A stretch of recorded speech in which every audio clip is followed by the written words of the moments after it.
Hello, in this video I'm gonna show you how to pack files into zip or Rar file extensions on your OnePlus 10 Pro.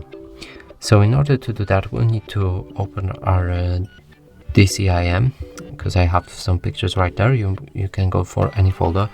You have the files to pack, and here select the files that we want to pack, and I want these 3 pictures to be in my Rar file.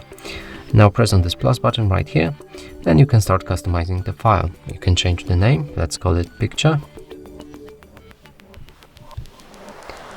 You can set the password for the archive. I'm gonna do it with 123.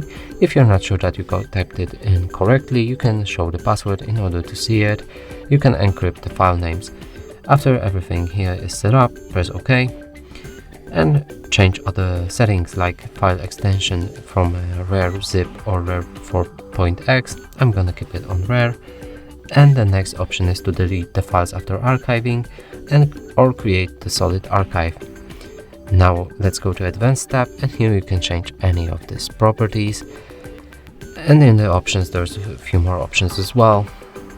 In the comment section you can leave any comments about your archive file. I'm not gonna do that. And after everything is set up here, we can press OK in order to create our Rar file. So as you can see, picture.rar is created, and that's it for this video. Hope you like it. Please consider subscribing to our channel, leave a like and a comment below.